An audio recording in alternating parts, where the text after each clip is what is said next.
Uh, First of all, everybody, thank you very much for joining us today. We spent time talking about what has happened, what we have been doing, and I wanted to spend a little bit of time with some of our supporters and volunteers to talk about the last 5 years and more personally what is happening, where we're going. Today we have Watanabe-san from Koriyama. As you saw in the initial presentation, he was literally the first person I met on the first measurement we did, and he's been ever since our biggest supporter in Fukushima, and he's helped tremendous amount of things in terms of supporting the volunteer group in Fukushima. And next to him is also Watanabe-san, Kohei Watanabe. They're not related. They both happen to be Watanabe-san. Kohei is just recently graduated, and he joined Fukushima newspaper. And his father also has been a very active volunteer, so is he. And we want to talk about a little bit about that. To my left is Terrie Lloyd. Some of you may know Terrie. He's been a long-term resident in Japan and a very successful entrepreneur. But he's also very well known about his blog, Terrie's Take. And more specifically, recently, he has been talking a lot about tourism, and we want to talk a little bit about that. And to my far right is Mamie from Hong Kong. And she has been a big volunteer starting Safecast in Hong Kong, and we'll talk a little bit about that. You have to help me. You worked for the Hong Kong Environmental Protection Department, and specifically in that function was involved in radiation measurement in Hong Kong. Yes, I built and I planned and developed the first and new radioactive waste facility for Hong Kong. For Hong Kong. So I would like to start. Kalin, who is sitting to my left, is going to help me a little bit with translation, but Kalin is also one of our long-term volunteers, so please feel free to chip in. And to my right is Azby Brown. And in the back is Joe Moross, Joe, who is also going to assist. After the panel discussion, we want to open it up for Q&A, so you can ask us any question, and we'll try to do our best. So for Watanabe-san, both Watanabe-sans will speak in Japanese, and we'll go back and forth. So the first question I'm going to ask to Watanabe-san is about his experience over the last 5 years as living in Koriyama, and specifically kind of what happened over the 5 years in terms of how people looked at the accident, where we kind of are today, and what he kind of sees what will be important over the coming years in terms of measurement and involvement of groups like Safecast.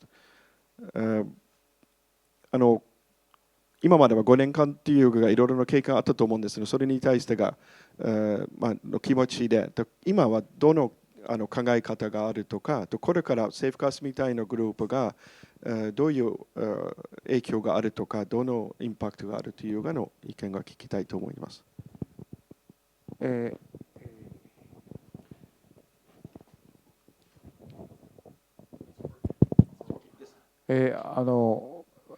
渡辺俊勝と言います。私は普段5年3.11から経つわけですけども、その当時を今思い出すと、やっぱりその自分たちの周りですね、環境がどれぐらいの放射能があるのか分からなかったわけですね。各市町村といいますか自治体はそれぞれ、各地域ごとに1ポイントそれぞれの町で一つの、メジャーメントプレイスを持っていたわけですけれども、要は30数万人私たち郡山市は住んでいるんですけど、要はその1箇所しか知らないんではなくて、自分の住んでいる環境がどれぐらいの放射線量があるのかというのを知ることができなかったわけですね。ですのでその時に、3.11後の4月にですね、セーフキャストのピーターと初めて、ジョーと会ってですね、郡山に来た時に、一緒にメジャーメントをして、それで、その後それ以降ずっと自分たちの周りの放射線量をずっと測ったと。で Okay, so basically he said that already, 5 years ago, uh, one of the biggest problems was that there was more or less a single measurements for the whole city, and it was, there were many people that wanted to understand how that relates to them, where they live, and so on. So this was the reason that he started volunteering for Safecast, and he was actually very happy to when he met first Pieter and Joe in the first measurement first day, and just to understand for his personal for the place where he lives, how was the situation about. なのでやっぱりその自分たちの生活している環境がどのぐらいの放射線量があるのかという見えないことが見える化することがすごくまずはすごく安心をしたということが鮮明に記憶しているというか見えなかったものが見えるようになったという可視化できたことがすごくやっぱりセーフキャストのB会議のおかげでそういうふうになったと。それからもう一つはいわゆる市民運動的なことで言いますと、こういうものっていうのはどっちかっていうと専門家とかそういった人たちが計測するみたいなことだったわけですけれども、我々、いわゆる一般市民もこういうふうなことができるようになるんだというかなったんだということはやっぱりすごく意義深いことではないのかなというふうに今もそれは思っています。So the first thing was that basically radiation that you cannot see, you cannot easily visualize, just with the help of the big Geigy, they were able to measure, they were able to more or less understand. And although initially they thought that measuring radiation or anything to do with the radiation is for specialists only, for scientists, they as normal citizens, by using this tool, were able to understand, they were able to measure it. And this basically wiped out a lot of their suspicion about not trusting what is going on. They were able to measure it themselves. それからもう一つ伝えたいことは、福島ということについてです。それは多分皆さんの福島と私たちの福島の間にはちょっとやっぱりギャップというかイメージの違いがあるだろうと。なんていうんですかね。メディアが報道する福島というのは例えば、毎日大変な生活をしているのではないかとかあるいは避難をしているんですかとかどうしてもそういうふうな目で、見ることもあると思うんですけど私たちはアバウト5万人の人を除いては避難をしている人を除いてはあとは普段の生活をしてますしその報道による福島という皆さんの持っているイメージと私たち自身が感じている福島の違いのギャップに何ていうんですかねこれからどういうふうにしていったらいいのかなっていうことはちょっとやっぱり悩んでいるところですね。So there's one more very important point that actually the Fukushima that you see in the media, the Fukushima that you see being reported, and the Fukushima that we, ordinary people, see are actually quite different. Because it is true that there is about 50,000 people that are actually evacuated and are living somewhere else. But this is just a small percentage, and the rest of the people, we basically live more or less normal life. However, due to this big gap of how Fukushima is represented to the rest of the world, let's say to the rest of Japan at least, it's quite hard to actually deal with that, and we need to think what to do from now on about this representation of Fukushima.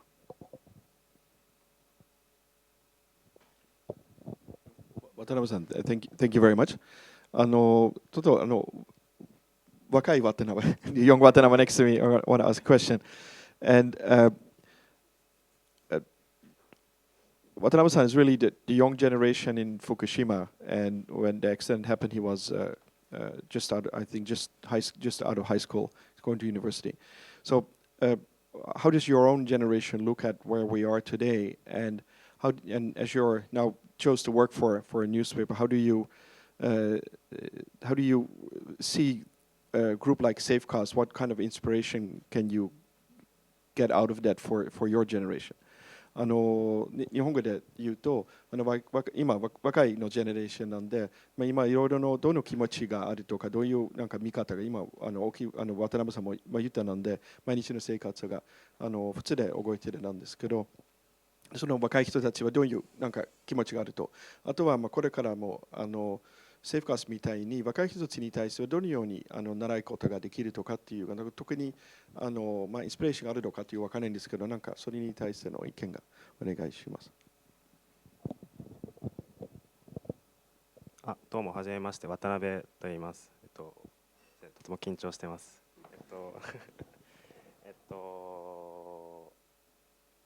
福島のことは福島についての考え方とか私が考えていることは渡辺さんが今おっしゃったこととすごく一緒で同じことの繰り返しになってしまうので、私は311郡山出身で311を郡山で経験して、でその大学の進学が決まっていたのですぐ関東の大学に来て、で福島にはいない方が多かったんですけども、でそこででもこういう活動を通して福島のこと地元のことを勉強していって、で、やっぱり関東に行くとちょっとやっぱり考え方が地元の人とはずれているなとか、あとその温度差がやっぱり感じて感じました。Okay, so actually I was also born in Koriyama, and basically when 3/11 happened, I was there, and the thing is that I was just graduating from high school, and I already I was already accepted in a university here in Tokyo, and just after the accident, basically I moved to Tokyo. So living in Tokyo and looking back at Fukushima, I completely agree that it was a very different story from what was pictured here in the media as what I knew was going there by directly communicating. And so I completely agree with Watanabe-san, and basically this is something we need to work on. で僕がセーフキャストに、入ったというかボランティアとして活動を始めたのは今から2、3年前で、僕は大学3年次なんですけども、その時に学部は法学部だったんですけども、語学の勉強もしていて、で英語の勉強もしたいということで、あと福島の勉強もしたいということで入って、セーフキャストの翻訳チームでに入って、辞書を引きながらその英文のブログ記事を日本語に直すということをしながら、していました。で、やっぱり僕、専門家でもなく普通の学生が、こういうなんか専門家の方々とかいろんなすごい方とお話しする機会があるっていう、こういうそのセーフキャストっていうそのコミュニティから、いろんな刺激を受けて学生時代を過ごしてきたと思います。はい。So I actually started volunteering for Safecast probably 2 or 3 years ago when I was still in university. One of the reasons was that I wanted to improve a lot to work on my English, and actually most of the work I did was in the translation team. It was very hard at first, basically just looking at a dictionary and trying to translate the articles from the Safecast blog into Japanese. And also I was very inspired by the people that were working in Safecast, because I was just an ordinary student. I didn't know almost anything about the radiation or what was going on, but I was able to learn, and I was inspired by the people that worked here. Watanabe-san, thank you so much. Arigatou gozaimasu. I want to go to my left and talk a little bit with Terrie. And I want to ask you two questions. One is a little bit your Terrie's take on what in the last 5 years. You're right. People that follow Terrie's take, every week you have a segment about what happens in Japan, and from entrepreneurial side, but also what's social economical is happening. And so every odd week it is what happens in Japan, and the other week is what is happening in the tourism boom. So first of all, a little bit, if you look back, has there been major impact after the earthquake, the Fukushima disaster, or or kind of how do you see that? And then as you're been reporting about the massive boom in tourism, do you see that there is a need for more information about what happened in Fukushima? I think Watanabe-san was mentioning that, as we also seeing large areas. Fukushima is the name of the area, but lots of areas have returned largely to normal and are trying to attract tourists as well. Is there something you see as a specific need, or are there other things that need to that potentially need to be done to get people to come back to those areas?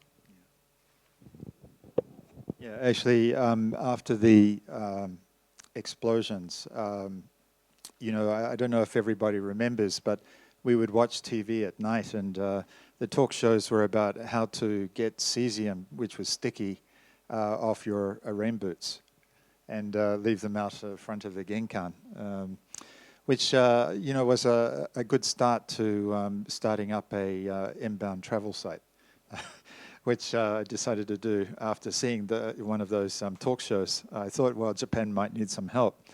The fact is, I think that most people have short memories, and if it's not in the news on a regular basis, then they can sort of get past it.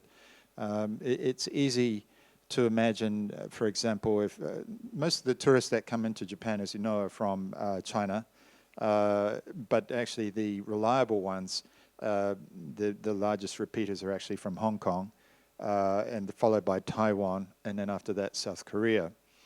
Most of those people, as repeaters, love the country. They don't stay in the major cities. They tend to fan out, and no doubt a number of them have not gone to Fukushima, which is probably a big negative for Fukushima. But certainly, as they get around, they're realizing, oh, Japan's normal. And so for the first 2 years, of course, numbers were down, but that coupled with the fact that Abe managed to talk down the yen with a little bit of help from Koriyama-san and the Bank of Japan, that created the start of a tourism boom. And then after that, the Olympics being announced in 2013 in October, gave it real impetus. Right at the moment, tourism in Japan is about 7% of GDP, and inbound is about 0.5%. It was announced about 3 or 4 weeks ago that inbound tourism is now bigger as a GDP component than auto parts, which is quite amazing. Now, 0.5% of GDP doesn't sound like much, but for the Abe government, and in fact for Japan in general, tourists don't require old age homes. They don't require more hoikuen. They don't require much of anything, actually. You can basically piggyback on top of the existing infrastructure. So although the GDP component may only be 0.5%, the profit component in terms of what goes into the national purse is far greater. And it's hard to say how much it is, but basically put it like this: the number of tourists coming to Japan is that what they spend is about the same as a 2 million person city. So you've got the equivalent of a new 2 million person city in the last 2 years with no infrastructure costs to speak of. Maybe a bit more electricity to make the sewage work, I don't know. So anyway, so inbound in terms of contribution to the country is huge. And it will only grow. The government is now going to rejig its numbers. Originally, it was going to be 20 million people inbound by 2020. Now they're talking 25 or 30 million. I think that's achievable. The Japanese government has this ability to turn on and off tourism by adjusting visa-free conditions for countries, coupled with the ability to reduce the income requirement for certain countries, for example, China. So if they reduce the income requirement, they'll have another 1 million or 2 million Chinese people coming into the country. And there are major countries in Southeast Asia, for example, Vietnam, Philippines, which do not have easy visas into Japan. You turn those on, you'll increase the number of tourists by another 1 or 2 million. So I think it is highly likely that inbound tourism will hit 25 or 30 million people, providing there isn't something that happens in Fukushima or in the Senkaku Islands. So the Senkaku Islands are somewhat manageable in that the Japanese government can decide when and where to confront the Chinese government over who owns them. But for Fukushima, one of the issues is whether or not there's something bad yet to come, which could be earthquake, another earthquake, or it could be something else. So definitely the Japanese government is thinking a lot about inbound tourism and the importance to the economy. And then separately, we can look at what's happening in terms of information coming out in Fukushima and say to ourselves, well, probably if it's something bad, it's going to be slow to get out to the rest of the world simply because, well, the government doesn't want to see that.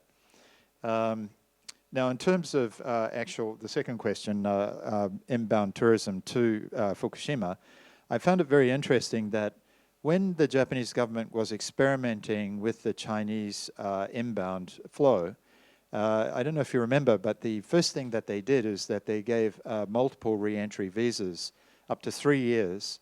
And there was one requirement, and that is that as a Chinese inbound tourist, you had to go and spend 1 night in Fukushima.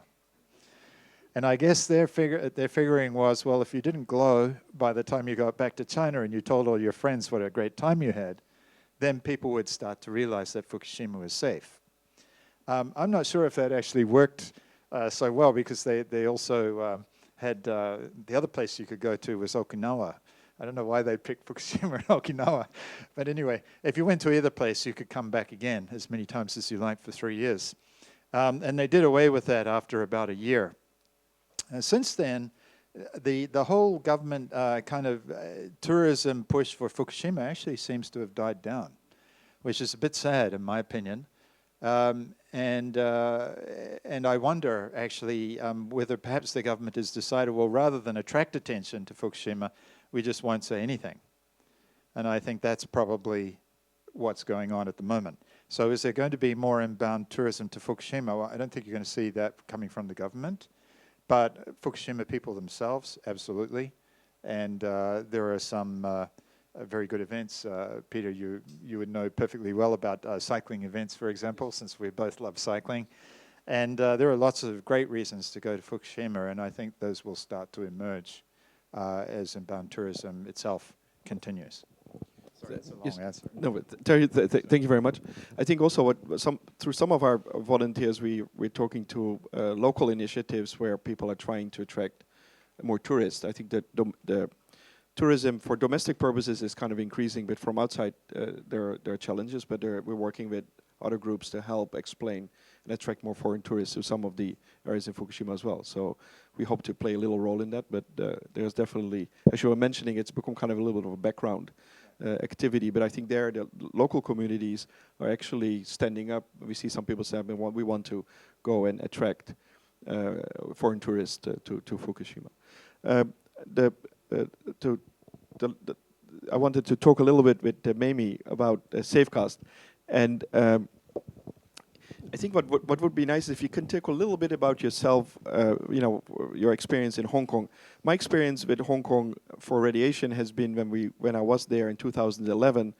I happened to be invited to an event to talk about Safecast, and I happened to measure Hong Kong, and we kind of thought our equipment was broken initially, but it was measuring way higher than we expected. Yeah. And ever since it has been published and documented, etc. And we found it kind of hard to get any good information about it. And then we met you more than a year ago, and you were very interested in what we were doing, and you started to get more people interested, and you organized a very big workshop in December last year where there were 30 students that built Bigaigis. 31. 31 students, sorry about that.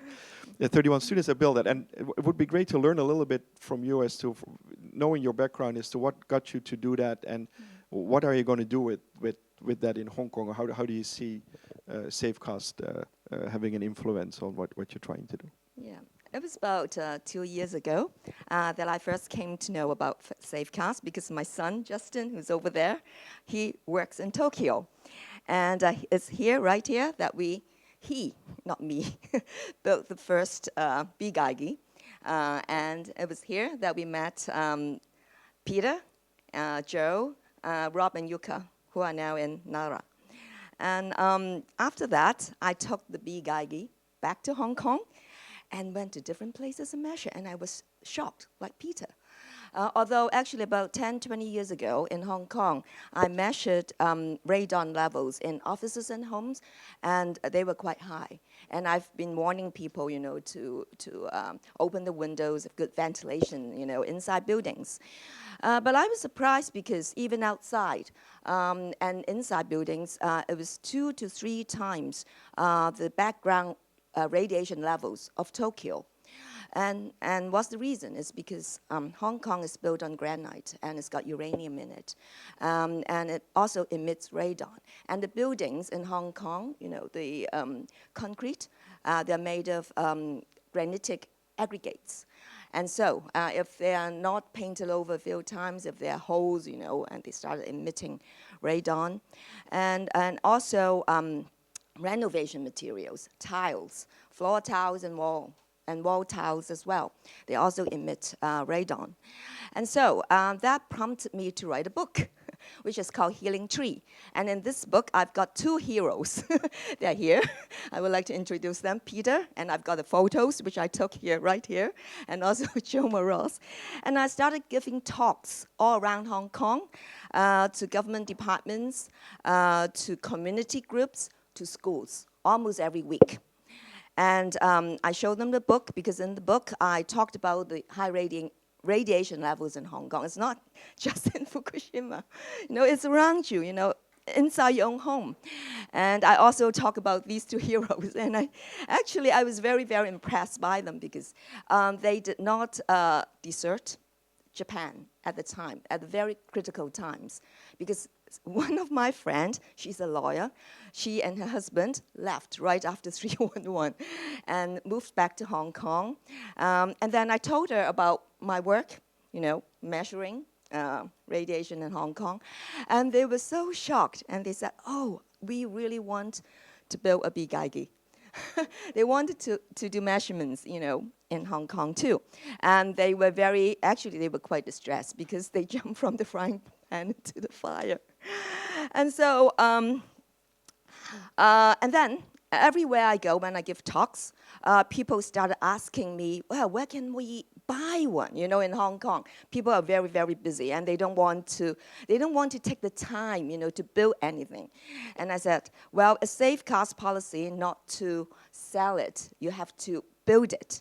And so I started, so that's what I started. I started out actually setting up an a non-profit organization called Red Health, so that I could start organizing these classes. And then I invited Joe and Pieter, and then Rob and Yuka, and also Justin, to come over from Tokyo to conduct these classes. But then so many people responded, over hundreds of them. So I have to cut down, I have to screen them. So finally, I cut it down to 31, but still it's a very big class. And so I divided the class into three workshops on 3 days. And the first one, I arranged some students, high school students, bright ones, to learn how to build these. And then in subsequent days, they were the teaching assistants, helping Joe and Rob and the others. And it worked out pretty well. So they managed to build, on the last day, the last class, they managed to build within 5 hours, and we left after 5 hours. 4 hours. It was so quick, you know. So I think as a group, we broke the record, I think. So, and I really hope, Pieter asked me, what do I foresee the future of this? I can see there are lots and lots of people, more people getting interested, because I'm sure you know that around Hong Kong, there are nuclear plants. The first one was Daya Bay, and it was built some 20, 30 years ago. And there were thousands of people who demonstrated at that time. No nuclear plants, you know, near Hong Kong. But now there are others. And there's a more controversial one that's built, and it will be put into operation pretty soon in Taishan. And it's got the problematic reactor. It was designed by the French. Maybe you've heard about this. So people are really concerned. So actually, when I give talks, I said I'm not. It was. I've already organized, you know, one just two months ago, and I don't plan to organize another one pretty soon. But so many people ask me, you know, how can I get one? So I think maybe in a couple of years' time, maybe we have to organize another one. That's one thing. And then another thing is I would like to spread this message to other people through the media. And in fact, last week, a reporter came to me, and because I showed her the measurements I made of renovation material. And she went to a shop that sells renovation material, and she brought me lots of tiles. And I used the big Geiger and measured it for her. And the tiles were some from Spain, some from Italy, some from China, some from Japan. And some of these have pretty elevated levels as well. So I hope to start a citizen project like Safecast, so that people can bring things to us, and then we can measure for them. Or if they've got the big Geiger, they can do the measurements, and then they know what not to put, what not to use in the house for renovation. Mamie, thank you very much. I think it's you know, the story of getting young people to measure that, but also to turn it into something where people can learn what the levels are and they can make a better decision. I think also the friend you mentioned who left Tokyo for Hong Kong, I think and many other people also left Tokyo at the time, was really the lack of information had people make decisions that in hindsight were not maybe the right decisions to make. And I think that's also where, you know, from Safecast, if we can have volunteers like you in many places in the world teach people how to be aware of what the environment is telling you, then we will be hopefully more logical next time when something would happen. And you know, Hong Kong is not an exception. There's many locations in the world where risks are there. We can make logical decisions. So very much appreciate that. Actually, thank you so much. there are senior people who were in the class too. Some have retired, and they said that I'm not that much concerned about radiation because I'm old already. But they said that, oh, it's a very complicated instrument, and they wanted to build this to challenge themselves so that they can stay mentally alert. Yes. So maybe we're solving some other problem, but yes, it is also very important. Yeah, building up confidence. Yes, we should have made it harder. Yes, so next iteration we'll make it very, very complex. Thank you very much. On that. Yes, I would like to we you know we said we were kind of finished at 5, but I would like to have a little bit of time for any of you who have a question, either in Japanese or in English, to ask any of us. And we also have a few other people in the audience that are key members of our group. So I hope to be able to answer that. なんかちょっと質問があれば何かあったら今ちょっと時間を作りたいなんですけど、誰かがいればです。Anybody who would like to ask a question? Thank you. I was wondering, have you ever felt some tensions about the role that Safecast directly or indirectly embodies after this disaster? Like, for example, we have data that show that this place is safe, and well, because of that, the government might be cutting the financial helps of some refugees. I'm not criticizing your role at all. I was just wondering, what count as objective or subjective data when clearly data that has no meaning is useless, as you've said? So have you ever struggled with those kinds of tensions when you have first started Safecast, or is it still in your mind? Maybe I can answer one part, and maybe if Azby or Joe or Kalin, if you want to add on to that. I think when we started from the need to know as a citizen beyond anything. So knowing was the first immediate need. Where are we? What is the if you have an illness, you want to know what is my fever. So that was the initial response. But as we were starting to measure more and more, there was also a realization that as that data becomes public, it may have a negative impact as well. For example, if you live somewhere and there's radiation levels, it may affect your house price, or it may have a stigma or anything like that.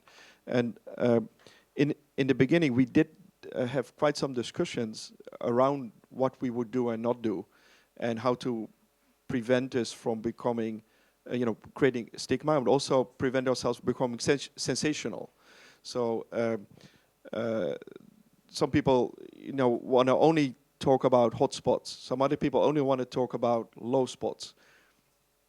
So, it's not about finding a hot spot. It's not about finding nothing. It's about, independently verifying things. But even if you're independent and you're open and with all good intent, it not necessarily means it always has a positive effect. And that's always a challenge that we experienced. However, looking back 5 years, I think having done this and having been doing it consistently in the same way, lots of people that participated and were able to see the data, they actually rebuilt trust that they lost 5 years ago. And I think that trust building is a very important part of what we're doing by independently measuring. The truth is out there. It won't change.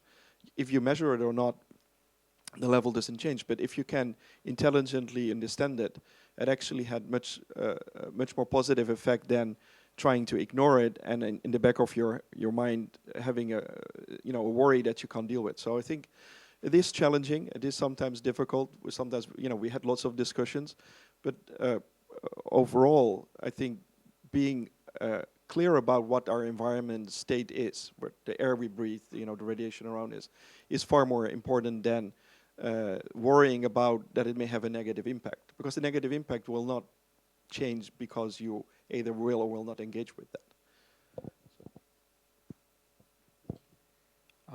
I personally would say that we haven't seen a lot of pushbacks in terms of this, but certainly there was one specific project that basically more or less said, well, we really like to know the data, but if you get the very exact specific data that may be kind of in privacy invasion, etc., etc.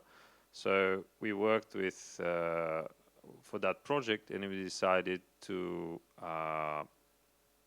basically lower the precision of our location data. So if you look in the map in the Minami Soma Koriyama, you see certain spots that are not usually on roads, and if you look close, you see that they are almost on a grid pattern. Well, the data, yeah, about 550 meters. So we kind of moved the point somewhere 50 meters. We didn't move it. We just cut off precision, cut off the lower digits, so that all of the data in 100-meter square got pulled to the center at maximum 50 meters, and that was to help the people who were collecting the data. In this case, they were postmen from invading their privacy. Are they crossing private property? Or they gave them just enough ambiguity to protect their privacy and still have our data be valid enough. Because when you zoom back to the whole city level, it's all just a blend of data. You have to zoom into where you're seeing actually house by house to see that it's been fuzzed a little. So yeah, basically, I mean, you won't be probably able to say that this is whoever's house, but I mean, if you look back, you can say that kind of the average for that little community, I mean, is this much. So this is the only, I would say, direct, I mean, feedback that we had, and it was a very important project. They helped gather a lot of data, and in the end of the day, we thought that, well, that doesn't really change much. So this is what I can say. An important point of that particular project also was that we had to make the Bigaigis do that truncation of the position inside the Bigaigi. We couldn't bring the data to our server and then mask it or block it, because then we would have secret data. We would have more information than we were publishing. And if somebody were to demand that from us and come after us with a legal fight, we would be in the possession of non-published data. So we had to make sure we never created the data, and so the software had to be created right at the GPS unit so that it was never recorded, so we could not be keeping any secrets, because transparency was critical to our credibility. Yeah. This is always published. The always published philosophy is whatever we measure, we publish. So that is, you know, the measurement is always going to be made open. And that's also kind of a key condition for volunteers to participate is that, yeah, whatever you do will be published. So it sometimes, some people sometimes have difficulty with that. So for, you know, personal reasons, but that forced us to rethink that. And as Joe was saying, the benefits weighed out far more the downside. So. They asked us during that negotiation, well, can you hold back the data for a couple of days for us, especially if there's a hotspot, so we have a chance to like prepare a response or get a cleanup crew ready to go there? And we were like, no. Now, it's we may have a delay in the time we get the data and the time we publish it for technical reasons, but that delay is going to be fixed, whether it's good data, high, low, whatever. You can't pick and choose based on the actual measurements. We just can't. And remarkably, they just said, okay. Yeah. So just to add to what others are saying, and maybe mainly what Pieter was saying, we want to set an example for what openness can be. And, you know, governments generally resist openness, although many governments in different aspects are pushing or trying to implement so-called open data guidelines and try to be better about it. And like I said, we try to set an example. I think you know, people have a right to information about the environment that they need in order to exercise their other right, which is to be involved in the decision-making process about environmental decisions and aspects that will affect their life. So it is really the case that openness is one way to protect people's rights. It's also true that governments have policies, they have agendas, and it's possible that certain information may be convenient for a government if it's about radiation, if it's about food, if it's about, you know, the exchange rate. There are many things that could be convenient, and yet in our efforts to be as just accurate and open and transparent about the data as possible, we're trying not to be involved in that debate. And I understand your point was that it's impossible. No, not criticism, but it's impossible not to be involved in a political dynamic.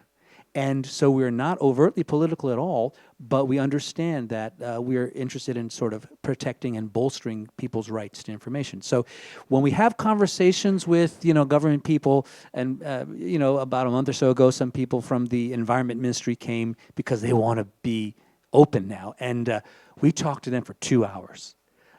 pointing to example after example of things that the Japanese government has been doing in relation to Fukushima that are not open. And they kept writing it down. Now they're going to go back and make the report, and it may have no effect whatever. But at least we are trying to provide the example and to, if we have a chance to communicate to those people, to tell them what we think the best way is to do things.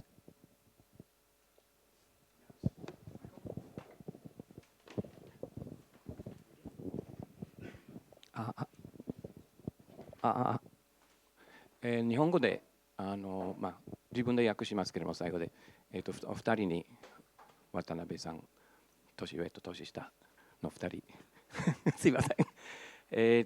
もちろんセーフキャストというその言葉が安心安全というセーフ使われてるんですね。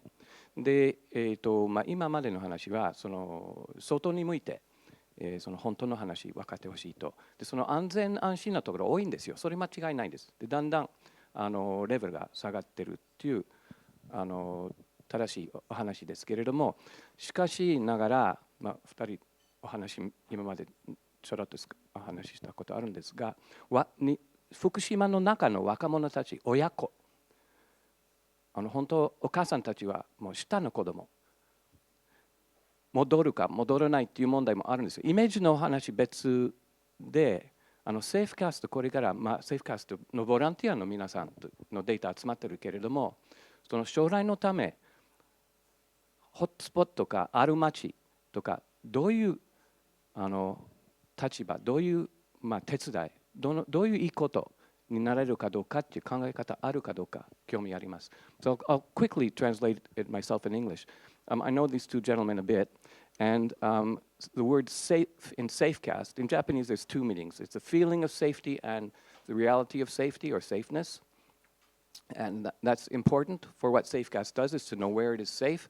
But it is also true that there are places that are less safe, unsafe if you will. And aside from the image or the feeling one has, there are parts of Fukushima where mothers with young children will not return. And I've asked the two gentlemen if they could comment on what role Safecast, and by Safecast I don't mean this organization, but the volunteers and the people who are gathering data and putting it up on the maps themselves, what role they think Safecast can play in regards to that issue or problem.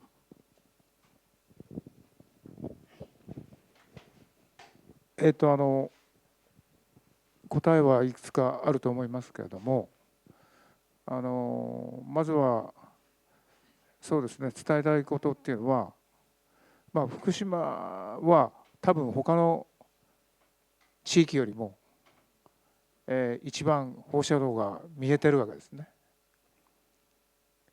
だからある意味、私が今住んでいるところは 0.06 とか、多分東京の3倍ぐらいな感じ。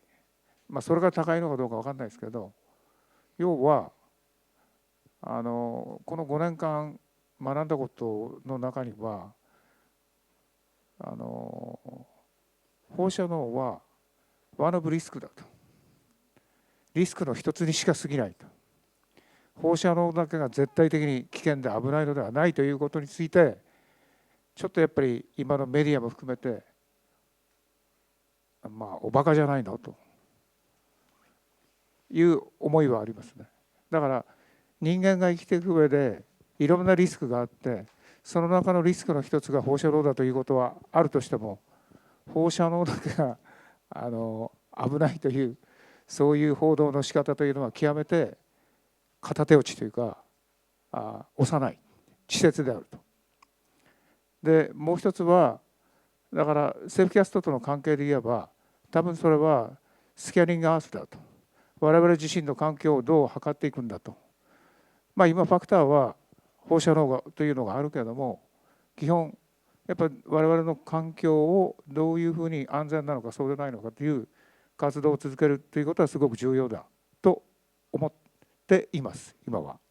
それと帰ってこない人がいるとか確かに郡山でも避難をして他県にいる人たちもいます。私の会社の社員も一人妊娠してて今は札幌で暮らしてます。だからそういう個別の事情はいろいろ良し悪しがあるとしても、帰らない理由の一つは、例えば教育の問題であったり、確かに小さいお子さんをお持ちの、親御さんは危ないとかいろいろ感じてらっしゃる方もいると思いますけど、実際に中学生とか高校生になってくると、もう教育環境が例えば福島より東京の方がいいとか、そういう絶対的に放射能に由来する理由じゃない部分で、帰ってこない人たちも、あるいはコミュニティから居づらくなっても戻りたくないとか、そういう理由の方が多分多いと思います。Okay, so first, it's true that even now in Fukushima, there is, I mean, even the place where I live is probably about 3 times the background in Tokyo. And whether that's a lot or not so a lot, I mean, there's different debates. But the first thing that I learned from working with Safecast is more or less that of a risk approach, and that radiation is just one of the many risks that are involved in our lives. So although, I mean, a lot of the media is still focusing on how bad the radiation is and how important is that, it's really just one of the risks that we face every day. The second thing is that yes, it is true that there are people that left Fukushima, and I even have even people from my company left after that. And for example, there was a pregnant woman that is now living in Sapporo, and whether they return or not actually relates to a lot other factors than radiation.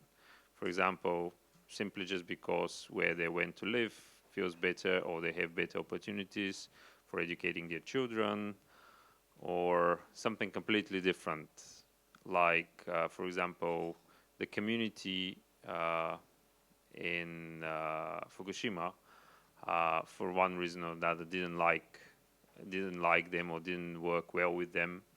So they basically moved somewhere, they liked it, and that's a lot stronger reason not to return than actually just simply the radiation.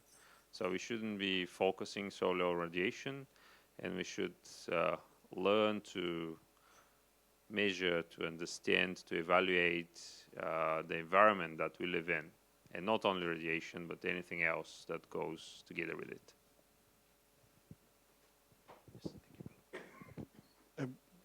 Is there any? Oh,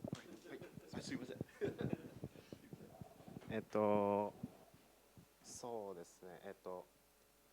僕最初この放射能の問題の時はまずどうやって勉強をし始めたらいいのかって分からなくて、で本とか読みながらでも実際にセーフキャストに入ってやっぱりそういうコミュニケーションの中で勉強していくっていうスタイルはそういうスタイルで僕は勉強していったんですけれども、やっぱりどうなるかわからないっていう不安を抱えている特に子供を持った親の方が多くて、そうですね、そういう人たちに寄り添うっていうとちょっと難しいんですけども、寄り添った形で、一緒に勉強していく市民科学っていう意味でセーフキャストは素晴らしいなと思っていて、やっぱり専門家の方とか学者の方がやっぱこういう理で安全だよっていうよりは一緒に勉強していく形で学んでいくっていうセーフキャストが、いいのかなと思います。でそうですね、教育の格差ってことは渡辺さんがおっしゃったんですけども、例えば僕の父が教員をやっていて、たまたま修学旅行で新潟の海に行った時があって、その時に子どもたちが福島県は海のある県なんですけども、初めて海を見たって言ってて、僕は子どもの頃から海をよく行ってたんですけども、海を見てすごい綺麗な景色ですごい感動して、もうなんか涙を流しそうな感じで、だからやっぱそういう意味での教育の格差もあるのかもしれないと感じています。はい。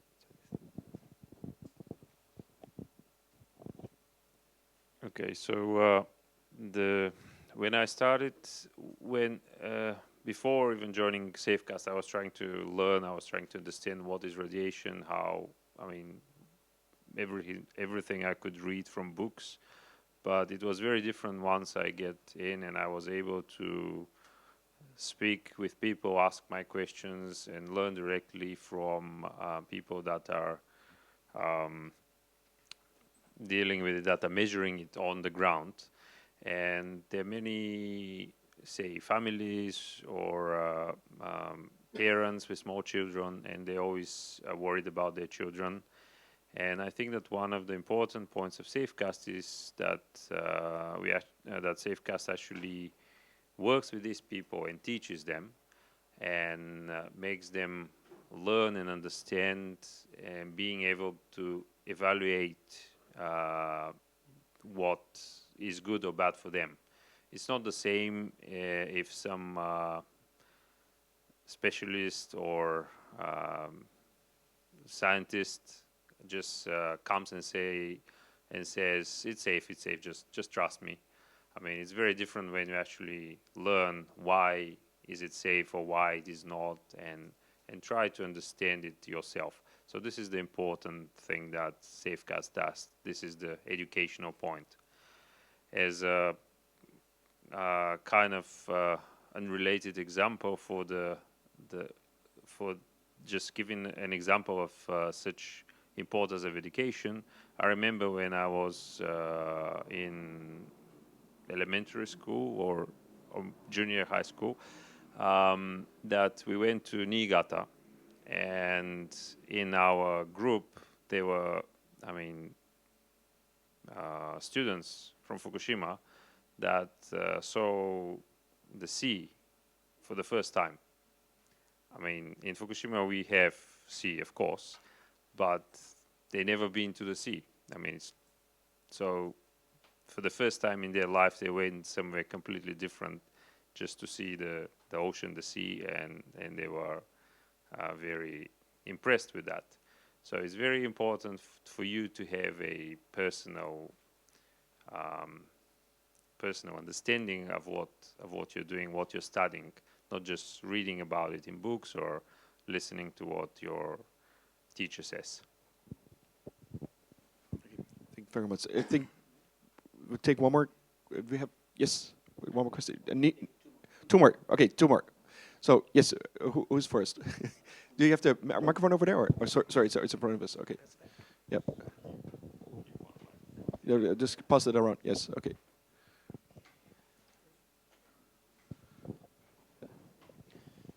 So my name is Roger Smith, and first I just wanted to thank Safecast because it was really the independent third-party data about radiation that gave me the confidence to move to Japan to begin with 2 years ago after the tsunami. And part of that, I worked as a energy specialist in the U.S. for environmental NPO, so it's obviously something that I personally think about. But I came here because I wanted to support the recovery, and I'm actually working in town of Matsushima on tourism now, so the tourism part of the talk was really interesting. And I'm not sure if people are truly rational, if that just giving them the good data will mean that they'll make a rational decision, but I think the worst thing is not having any data or data that you can believe in.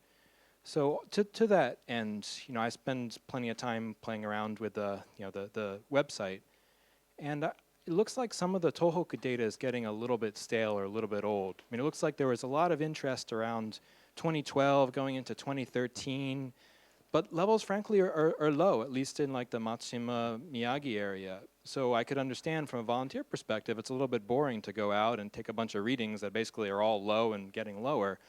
But I think, from our perspective, it's helpful to have it be updated so we can validate that against the official government data. So I wonder, is there a way that possibly we can get some of those bigaigi out of people's drawers or desks or somewhere and into a place where we could maybe use it for tourism purposes and give people confidence? Okay, right. Well, but so I want to help. I want to be part of the solution. So the short answer is we can definitely get devices out to those communities, and the key issue is the power of pull. If there's communities there that want to measure, they should measure. And your statement is absolutely correct. As people have measured their neighborhood and they confirmed it's fine, to go measure it again is a challenge.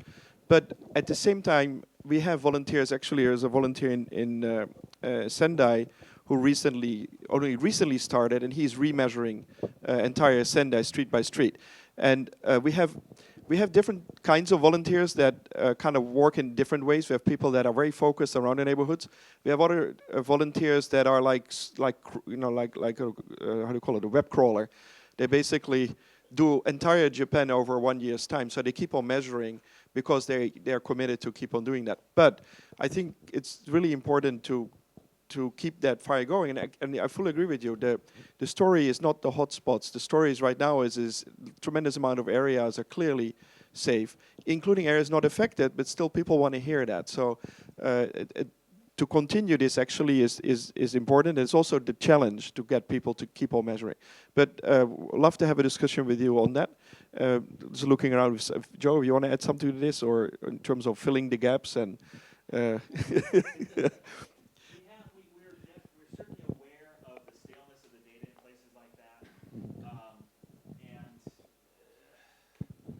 You know, we have some groups that are trying to measure up there. I try to go to those places myself when I can, but in the last year or so, I haven't been driving nearly as much because so many people are gathering data that I've found I can sort of concentrate on other things, especially up in the in Tohoku area where the recovery from the tsunami is so dramatic and becoming, you know, basically finally coming back to communities are rebuilt and people are living there and they can accept tourism again. It's a hard problem. We have a lot of people that build big gaigis or use them for a little bit and then they disappear. You know, they don't send data anymore. We send them a note and they go, oh yes, I meant to use it, and they use it again one time. So maintaining enthusiasm and things is difficult. The best data we have, the most extensive data we have, has been collected by volunteer companies. There's a mapping company called GLC that drives around in sophisticated cars, making measurements for other reasons, kind of like Google Street View. They actually have a competing product for Google Street View. They provide databases for the makers of GPS navigation systems for cars. And they agreed to put big gaigis on their cars for us. So they're the ones that measured Okinawa. They're the ones that measured Sarogajima. Because when they sort of descend on a town, in a couple of days they drive every street. And that's the really high density data. But they haven't been measuring up in Tohoku lately, and I don't think we've even seen any data from them at all in the last couple of months, have we? No. Have we? Still a lot? Okay. Yeah. No, that's not stopping. It's just that they're focusing in different areas, and they don't, so they've done Tohoku like a year ago, so right. Probably will get back there. Okay, so they just haven't been doing Tohoku. So in that case, they'll probably get around to it again. It's probably coming up on their stale list, and suddenly we'll have a huge density of data from there.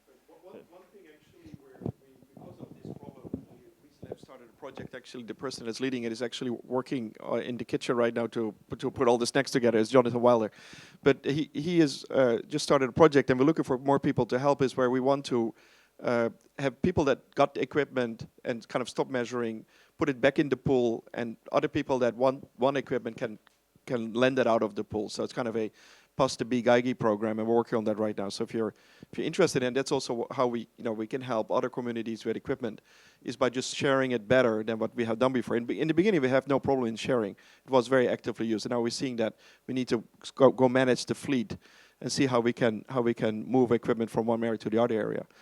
Tell about the one that was found in a car. Oh my God. Okay, so long story, short story. Okay, so what happened is we got an email from a person in the US who said, I found this thing, a big gaigi under the car chair, and yes, yeah. So he said, I bought this used car and I found this thing and I'm very intrigued with it. What is it? And we explained. I said, wow, that's so interesting. I'm really interested in this stuff. So that's why we got one more volunteer. It is in the US though, but you have no idea. You have no idea. One of the things I've learned over the last 5 years, you have no idea how things go. You can imagine whatever you want, but the reality is always more interesting than your imagination.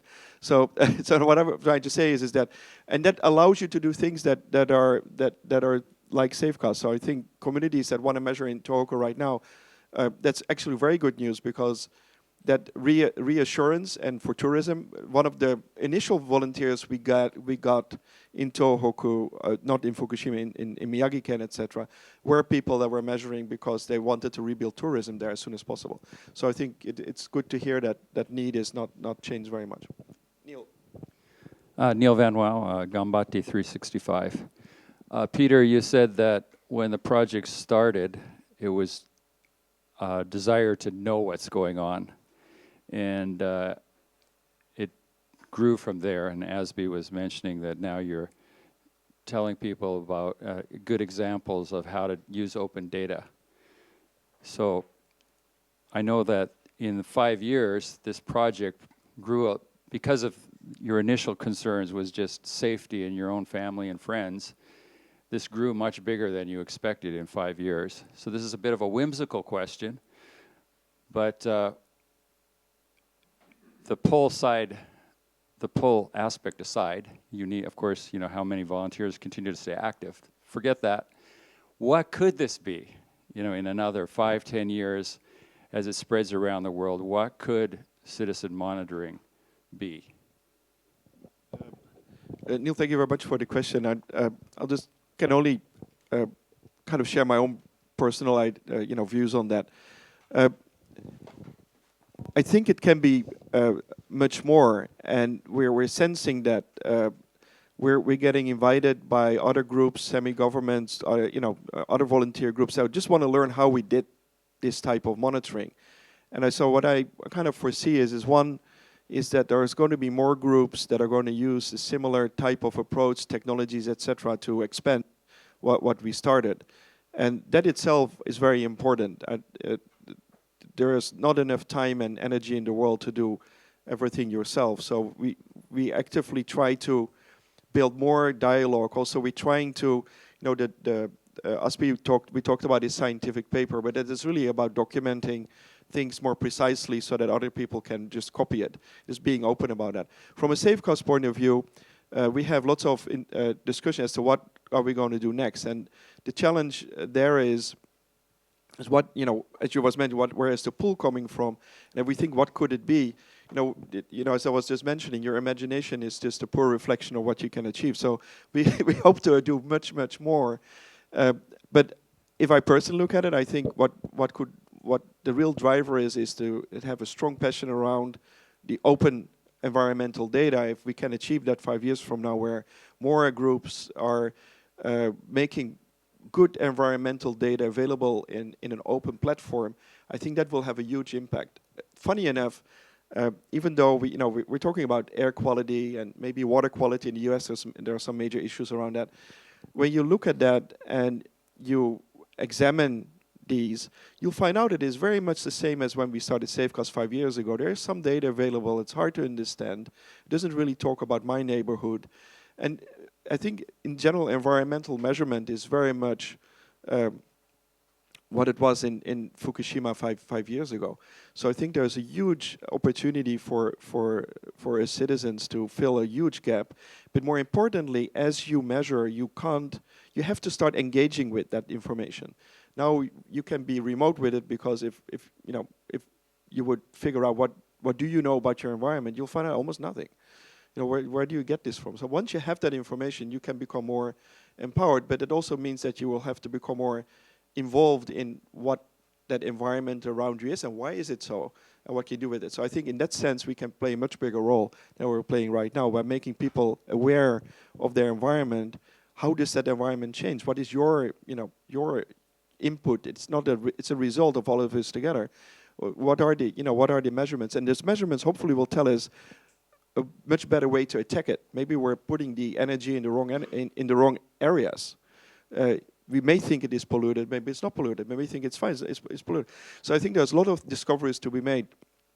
So 5 years from now, I can only dream, but I hope that we will have inspired much more people worldwide to do similar things. I want to comment. We're banging up against technical limitations all the time, okay? We have something we want to do. We want to have a time series. We want to be able to see and project from our data what it was right back to the few minutes after the explosions and what it'll be 20 years from now. But server capability and bandwidth and just the ideas of how you visualize something that's multidimensional, both in time and space, are our main limitations now. I see us eventually being a clearinghouse for objective data about the environment, where anything that has an amount, whether it's a pollutant or a lightning strike or any kind of environmental event that we can tie to a location in time and space, should be in a database somewhere. And then ideas where different people come up with ways to look at it. Somebody has a new way of putting the math together. So, oh, we can instead of graphing it north and south and amount of radiation, we're going to graph it night versus day and amount of sulfur dioxide. Those kinds of things will lend to discoveries in the correlations of our health and our environment and our human activities. Because we're going to find that a lot of things that we're doing have a negative impact on our health that we didn't know about. And we may find some things that we're especially worried about and spending a lot of time to mitigate aren't so important. I'd rather have more in that category, but I think there's going to be more in the former category. But some of those things aren't discovered until the epidemiology can be automated and math can be applied to huge data sets. And we're just scratching the surface of that right now. We can do things today that we couldn't do 5 years ago because of Bluetooth, because of miniaturization. The first BGEIGI was, hefty to lift, and now it fits in a very large pocket. Someday, that's going to be something that's so cheap and so ubiquitous that every cell phone will contain those sensors and we'll just share the data as a matter of powering it on. And somebody's going to have to keep the models of how that stays open, how it's shared so that no one becomes an owner of it that uses it only for their profit. And that's where Safecast comes in. We make sure that it's always for public benefit and open so that the new ideas are applied to that information as soon as it's available. And that the problems are known, so when technology advances, it happens quickly. Okay, so Joe said a lot of very good things. Just a very few things I can add. Basically, just simple ideas. We'll probably need a lot more sensors, different types of sensors. Cheap sensors, small sensors, low power sensors, and they'll produce huge amounts of data.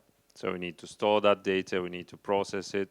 And basically, I mean, the most important thing that Joe said is we need to produce this in a format, in a way that is easy for anybody else to access, and free, of course.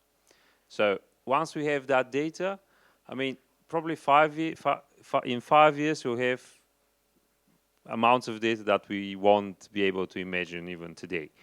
And we kind of come up with different ways of organizing, visualizing data every few months probably. If we engage people that are professionals in data visualization and we can give them the data in a format that is useful for them, they'll come up with something. I mean, some of that may lead to new discovery. So the most important thing is to keep it open, keep it accessible, keep it simple and documented so that anybody who can analyze it. Then anybody who comes up with the new sensor for measuring X, I mean, using this platform can put the data for other people to use. So this is the whole point. I mean, we're not exactly doing rocket science. We're trying to get things simple for everybody to use. And if you want to help gather data, use that and let everybody else use it. If you want to analyze data, take the data, analyze it, produce something, produce report, publish it, website, whatever. So that's the whole idea. Share and use and create something that's reusable. Kalin, thank you very much. I would like to close here. First of all, I would like to thank Mamie and Watanabe-san and Kohei and Terrie to join us today. Thank you very much. I also would like to thank Kalin for sharing opinions and also help with the translations, and of course Azby and Joe and some of our volunteers that are helping out today. Jonathan, this is Jonathan, everybody, he's going to help us tonight to organize the party. Peter Blakely for doing all the video work today, and many others of you that came today. Thank you very much. We're going to close the official part. We're going to open up the fun part. We're going to have some very nice and great food made by Jonathan. And we're going to have some drinks. We're going to have some music, which we're going to organize in a few minutes.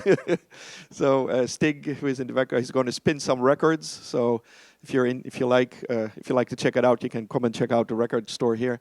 And I would urge you to continue the discussion, ask questions. If you want to participate or volunteer, please do connect. And I would like to thank you all for coming, and I hope to see you all next year. ということは、今日ありがとうございました。またよろしくお願いします。Thank you so much.